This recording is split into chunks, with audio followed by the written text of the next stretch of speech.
So with Jonnu Smith now being traded to Pittsburgh, the Dolphins are once again now in conversations with multiple teams about acquiring a tight end. And of course, one of the names that gets brought up, because it was brought up this past offseason, Mark Andrews. And I can understand why they may want to trade Andrews if the price is right for him. He's 29 years old. He's on the last year of his contract with Baltimore. They have Isaiah Likely. They have Charlie Kohler. So they have options at tight end already. And Likely is arguably, for some teams, already a tight end one.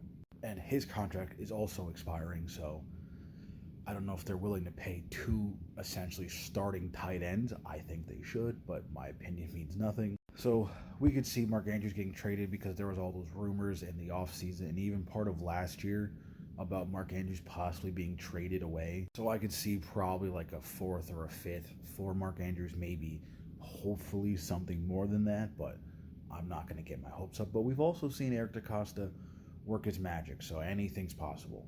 But personally, I don't want Mark Andrews to be traded. He's been a part of this team from the start, at least of this new era of this team since 2018, the same time as Lamar Jackson. And their connection is fucking, it's beautiful. And not that the Likely Jackson connection isn't great, but it's like Andrews has been such a big part of this team for so long. I just don't want to see him leave, but that's just my own personal bias. So I could see it happening. I wouldn't be shocked if it did. I'm sure teams would be. They're probably already calling Baltimore to see if Andrews is still available. Because even during the draft, and I believe some of the post-draft stuff they did, the Ravens were kind of like, well, they're kind of walking around the question of whether or not Mark Andrews is going to be a part of the team long term. But we'll see what happens. Do you want Mark Andrews to stay, or do you think they should trade him? Let me know.